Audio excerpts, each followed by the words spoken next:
Part 1. The Fall of Troy and the Vow to Return. In the fading light of a burning city, Troy fell. Its towers crumbled, its warriors lay in silence, and the cries of the vanquished carried upon the wind to the dark sea. For 10 years, the Greeks had waged their war, and at last, through cunning and patience, victory was theirs. Among those who stood on the shores, watching the flames devour the once mighty city, was Odysseus, king of Ithaca, a man not the strongest among the Greeks, nor the swiftest, but unmatched in wit and resolve.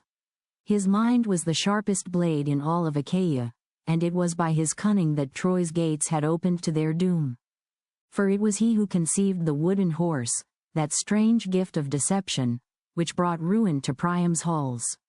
And as he gazed upon the ruin, Odysseus thought not of glory, but of home, of his rocky isle, Ithaca, where olive trees crowned the hills, and his wife, Penelope, waited in quiet hope. He thought of Telemachus, his son, who was but an infant when Odysseus sailed to war. 15 years had passed since that day, 10 in battle, and 5 more beneath foreign skies. And though victory lay before him, the sea between Troy and Ithaca seemed endless. But the gods had not forgotten him, for high upon Mount Olympus, the immortals looked down upon the smoke of Troy, and in their hearts stirred both pride and jealousy. Among them, Poseidon, lord of the sea, scowled deeply, for Odysseus had blinded his son, Polyphemus, the Cyclops, during an earlier raid upon the coasts. Let him wander, Poseidon thundered, his trident shaking the depths. Let him taste salt and sorrow, let him learn what it means to defy a god. But Athena, gray-eyed daughter of wisdom, loved Odysseus for his courage and intellect. "You speak in anger, Earthshaker," she replied, "for this man's heart burns with honor, and he seeks only home. Shall a god's wrath never end?" Poseidon turned away, and the waves stirred darkly below. Thus began the long wandering of Odysseus, the journey that would test not his sword, but his soul. When dawn rose over the smoldering ruins, Odysseus gathered his men. Their ships, 12 in number, waited upon the shore, black-hulled and swift. The wind blew fair, and the sea, for the moment, was calm. He stood before them, his cloak torn, his face lined with toil. "Odysseus, comrades, the war is done, the songs of Troy are ended, and the dead are silent. The time has come to return to our hearths. But do not think the gods will grant us an easy voyage. The sea is vast, and their eyes are ever upon us. Yet if we keep faith, if we hold courage and purpose, we shall see our homeland again." His men cheered, though some feared the sea more than the spear. Yet none dared speak against him, for they trusted their captain more than fate itself. They set sail westward, their oars rising and falling like the wings of black birds. The coastline of Troy faded behind them, and the wine-dark sea opened before them, endless, beautiful, and treacherous. Days passed in peace. The winds carried them swiftly, and the men sang of home, of wives and sons, of fields and feasts, of warmth and laughter. But the gods do not long permit such ease. On the 7th day, a storm rose sudden and fierce. The sky darkened, and thunder cracked across the heavens. The sea heaved like a living beast. Odysseus, shouting over the wind, "Hold the rudder steady. Lash the sails. Poseidon stirs. Hold fast, men." The waves towered above them, and one ship vanished beneath the foam. Another struck the rocks and split apart. Men cried to the gods, their voices lost to the roar of the storm. Odysseus prayed, not for himself, but for those who followed him. "Zeus of the thunderbolt," he cried, "if ever I offered you sacrifice upon the altars of Ithaca, remember me now. Grant my men the strength to endure." And Zeus heard, and though the storm did not cease, its fury lessened. The ships were scattered, but Odysseus's vessel, battered and half broken, drifted at last to the shores of a strange land. The next morning, the survivors gathered upon the sand, weary, cold, but alive. "Odysseus, we live, my friends, though the sea would have us dead. The gods have spared us for purpose yet unknown. Let us explore this land, for we must find food, water, and repair for our ship." They followed him inland, through fields thick with wildflowers and trees heavy with fruit. The air was sweet, and the rivers clear as glass. It seemed a paradise, but unseen eyes watched them from the forest. From the shadows came the lotus eaters, a gentle people who lived upon the blossoms of a strange and dreamy plant. They welcomed the strangers with smiles and gifts of golden fruit. A lotus eater, eat, noble sailors. Taste of the lotus, and all sorrow will leave you. Here, the sea is forgotten, and the past fades like mist. Eat, and rest. Some of Odysseus's men took the fruit. Sweet it was, and soft as honey upon the tongue. Yet when they ate, their hearts grew still, and their eyes filled with distant calm. They no longer spoke of Ithaca, nor of home. When Odysseus saw this, his heart grew fearful. "Odysseus, what madness has taken you?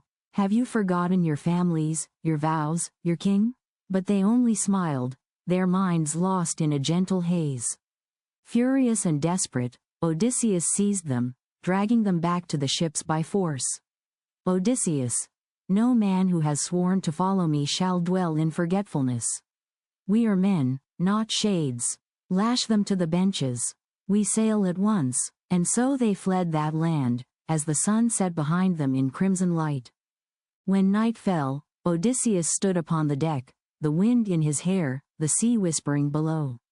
He thought of his wife, Penelope, weaving at her loom, waiting through the long years. He thought of his son, grown now into a man he had never met.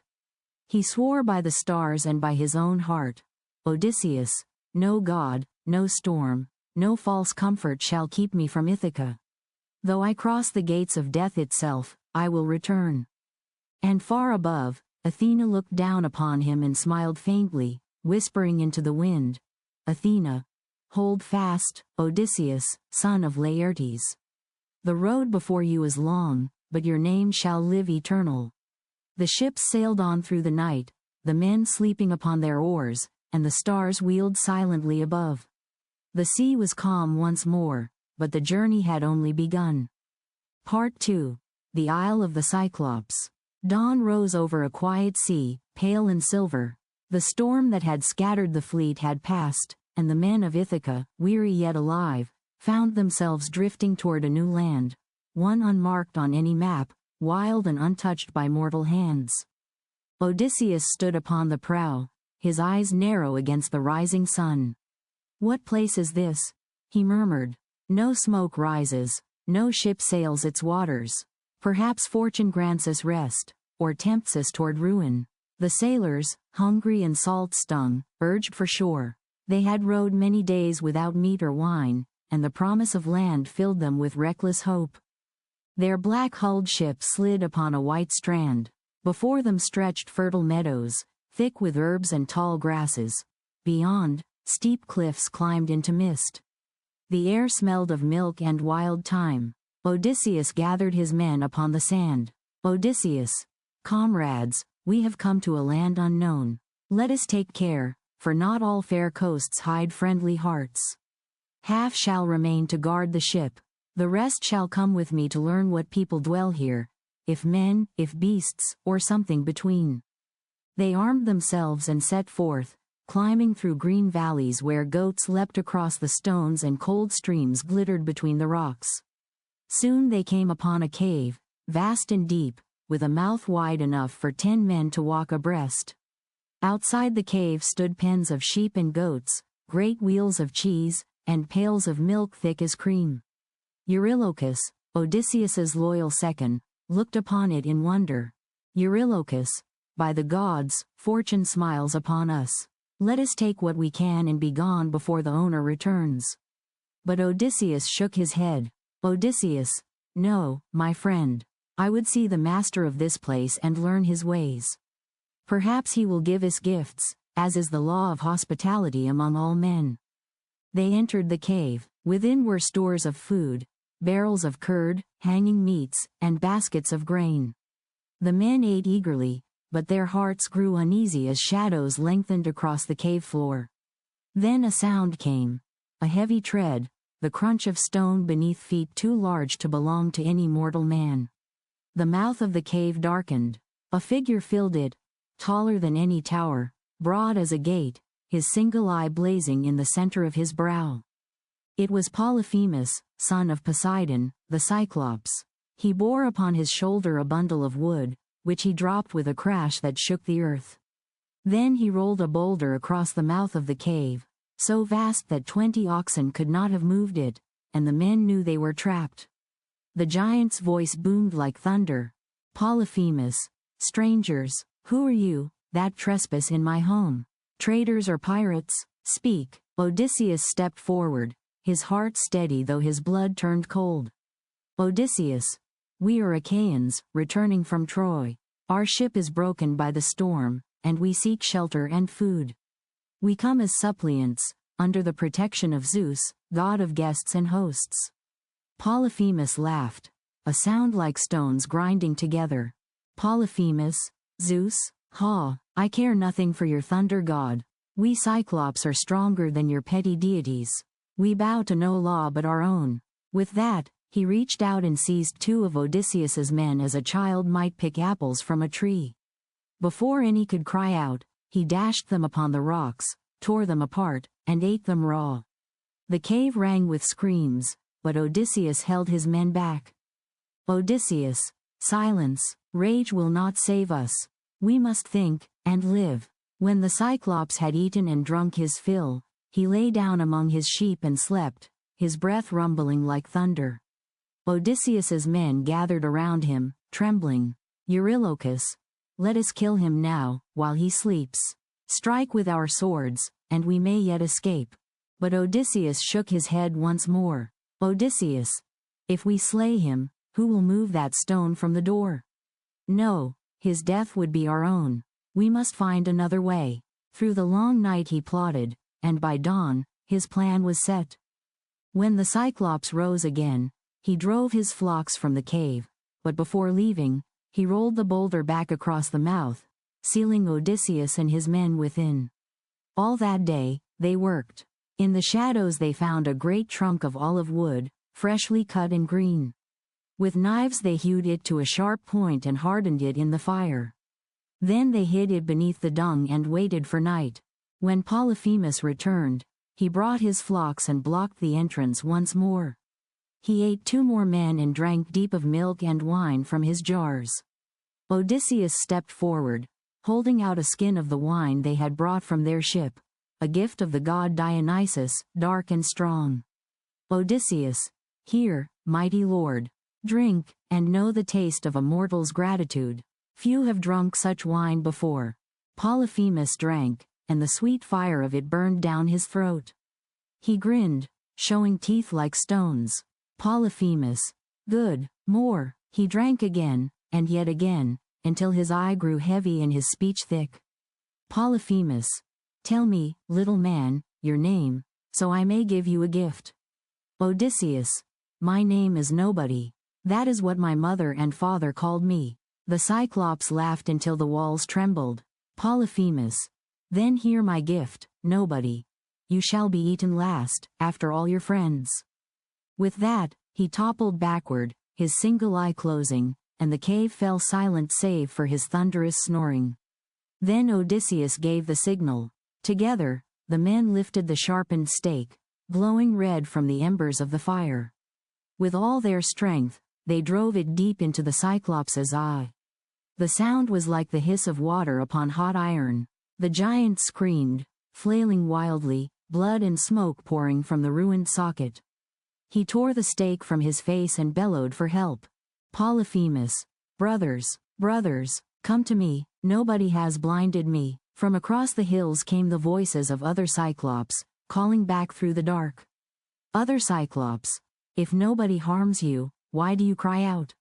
You suffer by the will of the gods, then. Pray to Poseidon and be still. And so they turned away, leaving him alone in his rage. All night the giant raged, groping blindly for the man he could not see. At dawn, he rolled the stone aside to let his flocks go out to graze, standing in the doorway to feel for any who might pass. Odysseus had thought of this. He lashed his men beneath the bellies of the sheep, binding 3 together side by side, each man clinging beneath the middle beast. When the sheep passed, Polyphemus touched only their backs, and felt nothing amiss. Thus they escaped the cave, unseen. Odysseus himself clung beneath the largest ram, the leader of the flock. As they passed, the Cyclops laid a hand upon its wool. Polyphemus, "Ah, my old friend, why do you move more slowly today? Do you grieve for your master's eye? Would that you could speak and tell me where that wretch nobody hides, so I might crush his bones and eat his heart." Odysseus said nothing. When they reached the shore, he freed his men and they fled to the ship, driving the stolen sheep before them. The sailors rowed hard, and when they were safely offshore, Odysseus's pride overcame his caution. He stood upon the prow and called out across the water, "Odysseus, Cyclops. If any ask who blinded you, tell them it was not nobody, but Odysseus, king of Ithaca, sacker of Troy." Polyphemus roared, lifting his arms toward the sky. "Polyphemus, hear me, Poseidon, earthshaker, father of the Cyclops. Grant that Odysseus may never reach his home, but if fate decrees he shall, let him come late and broken, all his men lost, upon a stranger's ship, to find sorrow waiting in his halls." Then he hurled a great stone that crashed beside the ship, raising a wave that nearly flung them back to shore. The men bent their oars and pulled with all their strength, until the island was only a shadow behind them. That night, as stars wheeled above the silent sea, Odysseus stood alone upon the deck. His heart was heavy with both triumph and dread. He had saved his men from death, yet in his pride had awakened a god's wrath. Odysseus, to himself, fame is a bitter gift. The song remembers the hero, but the sea remembers his folly. He gazed toward the dark horizon where no light burned, and whispered a prayer to Athena, though he did not know if she could still hear him. "Odysseus, guide me, goddess of wisdom. The path ahead is hidden, and the price of my name grows ever higher." The waves sighed softly, as though in answer, and thus, with the curse of Poseidon upon him, Odysseus's long wandering truly began. Part 3. Aeolus, Circe, and the Descent to the Underworld. Weary from endless battles and storms, Odysseus and his men finally reached the shores of a mysterious island where the winds themselves seemed to breathe. This was the home of Aeolus, the keeper of the winds, who in his grandeur ruled over every breath that stirred across the seas.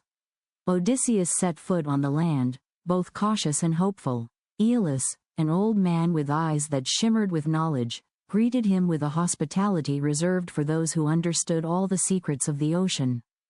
"Great Odysseus," he said, "your cunning and endurance are known to both gods and men. I can help you. Here is a bag containing all the winds that might carry your ship to the ends of the world, or destroy it. Take this gift, and let it guide you home." Odysseus felt deep gratitude, but also a shadow of foreboding. He knew that even the gifts of gods bore limits. When his men returned to the ship, their hearts were full of hope. Yet, as the sun sank beyond the horizon and Odysseus went to rest, human weakness and greed overcame caution. His companions, tempted by the wealth of the hidden bag, opened it. The winds burst forth, raising the sea into a storm, and the ship was carried back to Aeolus, as if the very ocean punished them for their folly. Desperately drifting across endless waves, Odysseus and his crew arrived at the island of the enchantress Circe. Her palace stood within a deep forest, wrapped in the scent of herbs and magic. At its threshold, Circe herself greeted them, both beautiful and terrifying. She invited them to a feast, and while they ate, her enchantments quietly wove a sinister spell. The men were transformed into pigs, lured into a trap by her illusion. Odysseus, distinguished by his wit and wisdom, did not succumb. Guided by Hermes' counsel, he consumed a magical herb that rendered him immune to Circe's charms. When she saw his unyielding resolve, her anger and astonishment turned to respect. Odysseus forced her to restore his men to their human forms, and Circe, captivated by his courage, invited them to stay on her island. But the yearning for home and vengeance urged Odysseus onward. He bade farewell to the sorceress, carrying both caution and resolve, and sailed toward the shadowed lands where the dead whisper their secrets. The wind carried them to the edge of the known world, where the waters darkened and the sun seemed dimmer, signaling the approach to the underworld. There, Odysseus prepared to confront the spirits of the departed, seeking wisdom and warning for the trials yet to come. The ghostly shore loomed ahead, chilling yet compelling, and the heart of the hero beat with courage tempered by fear. In the dim light of the unearthly coast, he performed the rites Hermes had taught him. He dug a trench and poured libations, calling the shades of the dead. First came the spirits of the common and unknown, whispering of lost loves, misdeeds, and unfulfilled lives. Then appeared the shadow of his fallen comrade, Elpenor, pleading for a proper burial lest he remain forever trapped between the worlds. Odysseus promised him rest, his voice steady despite the eerie surroundings. Finally, the shades of the wise and mighty appeared. Tiresias, the blind prophet, rose from the darkness. Odysseus, he spoke, you are fated to endure sufferings far greater than these trials, for your journey is not yet over. Beware the sun god's cattle, and sail with caution past Scylla and Charybdis, for they will test both your courage and your heart. Only then, with steadfastness and cunning, shall you see your homeland again. The hero absorbed each warning, etching them into memory, for he knew that his path would demand every measure of resolve he possessed. Around him, the wailing of lost souls and the whispers of forgotten deeds mingled, yet in his mind burned a single, bright thought: Ithaca, Penelope, and the vengeance that awaited those who had defiled his home. With heavy hearts and lessons seared into their souls, Odysseus and his crew turned away from the shadowed shores, the veil between the living and the dead slowly closing behind them. Ahead lay the sea once more, treacherous and wild, carrying the promise of both doom and glory, as the greatest trials of their voyage awaited beyond the horizon. Part 4. The Sirens, Scylla and Charybdis, and the Cattle of the Sun. The wind carried Odysseus and his weary crew beyond the shadowed reaches of the underworld, but the sea was far from forgiving. Waves rose like mountains, and the horizon seemed to bend beneath a sky that was both indifferent and cruel. Yet hope remained, flickering like a torch in the storm, for Odysseus had learned that even the fiercest trials could be met with cunning and resolve. Soon, the air grew heavy with a strange, irresistible music. The Sirens, creatures of haunting beauty, called from an unseen shore, their voices weaving a spell that promised all the knowledge of the world and the sweet intoxication of immortality. Odysseus, knowing the peril, filled his sailor's ears with wax and ordered himself bound to the mast. He alone would hear their song, for curiosity and duty demanded it. As the ship drew near, the voices surged, promising lost glories, forbidden knowledge, and the fulfillment of every desire. Odysseus strained against his bonds, heart pounding, mind alight with visions conjured by their song. Yet he endured, gripping the mast, every nerve tense, until at last the haunting melodies faded, leaving the sea calm and the horizon clear. He exhaled, his body trembling with relief, and the crew, unaware of how close they had come to ruin, rejoiced at their safe passage. No sooner had they celebrated than a darker danger loomed: the twin terrors of Scylla and Charybdis. The narrow strait where they sailed was a trap, where a six-headed monster lurked among jagged rocks and a deadly whirlpool churned, swallowing all who approached. Odysseus steered the ship with care, calculating every wave, every breath of wind, every subtle shift of the current. He knew some sacrifice was inevitable. As they neared, Scylla's head snapped down, devouring 6 men from the ship, their screams echoing over the water. Charybdis churned, threatening to swallow the entire vessel. Odysseus kept his courage, urging his crew onward, taking the path that spared the majority while accepting the terrible cost. The cries of the fallen haunted him, but he pressed forward, his heart steeled by the knowledge that survival demanded both courage and loss. Beyond the strait, the sun shone on calm waters, yet a new trial awaited. They arrived at the island of Helios, the sun god, where pastures stretched like gold across the land, and herds of immortal cattle grazed peacefully. Odysseus' men, weary and desperate, were warned by their captain not to touch the sacred beasts. Hunger gnawed at them, and the promise of sumptuous meat clouded their reason. One fateful night, while Odysseus slept, they slaughtered the cattle, ignoring the solemn oath. The sun rose to witness the desecration, and the earth itself seemed to shudder in anger. Thunder rolled across the sky, and waves rose to swallow their ship. Odysseus awoke to horror, shouting prayers to the gods, but the wrath of Helios could not be undone. The storm destroyed their vessel, and one by one, the crew perished in the fury of the sea, leaving Odysseus clinging to wreckage, mourning his companions, and realizing that no cunning or bravery could avert divine justice when mortal folly interfered. Alone, he drifted for days, battered by storms and beaten by despair, until he reached the distant shores of Ogygia, where the nymph Calypso dwelled. His trials at sea had taught him endurance, but they also reminded him of the fragile nature of human will, the cruelty of the gods, and the inexorable pull of destiny. There, on the quiet shores, he would rest and gather the strength for the final leg of his long journey, toward home, vengeance, and the reclaiming of all that had been stolen from him. For years, Odysseus remained on the lonely isle of Ogygia, where the nymph Calypso kept him in a golden prison of beauty and desire. Time passed slowly, marked only by the rising and setting of the sun, the whisper of the waves, and the quiet longing for home that never left his heart. Calypso adored him, offering immortality, comfort, and freedom from all earthly cares. Yet Odysseus' mind remained fixed on Ithaca, on Penelope, on the kingdom and family he had left behind. No sweetness could replace the call of home, no gift softened the ache of years lost. At last, by the will of the gods, Hermes came with a command from Zeus. "Release him, Calypso, let him sail again, his destiny lies beyond this island, though your heart may mourn it." Though her pride and love battled against the order, Calypso yielded. She supplied him with tools, provisions, and a raft, sending him forth into the sea with blessings and sorrow alike.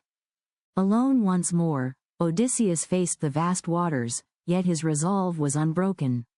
Every stroke of the oar, every gust of wind carried him closer to the land of his birth, closer to the justice and reunion that awaited. The voyage was perilous. Poseidon, still enraged over the blinding of his son, the Cyclops Polyphemus, sent storms and monstrous waves to hurl Odysseus' raft across the sea. Yet his cunning and endurance guided him, until at last he glimpsed the rugged shores of Ithaca, hidden under the cloak of night. Exhausted, beaten, and nearly unrecognizable, he reached the shore in silence, praying to the gods who had sustained him. Odysseus found his home in disarray. Suitors had overrun his halls, feasting, laughing, and plotting to claim Penelope and his kingdom. Disguised as a beggar, he entered his own palace, observing the chaos, the arrogance, and the disrespect that had taken root in his absence. He saw Penelope, patient yet sorrowful, weaving her loom and waiting for the husband who might never return. Each glance, each step, each whispered word of the servants and suitors sharpened his resolve. In the quiet of night, Odysseus revealed himself to his son, Telemachus, who had grown into a young man of courage and wit. Together, they plotted the reclaiming of their home. With stealth, patience, and precision, they prepared for the day when the suitors would meet the justice long deferred. When the moment came, Odysseus strung his bow with a strength unmatched by any man, striking down those who had dishonored his house.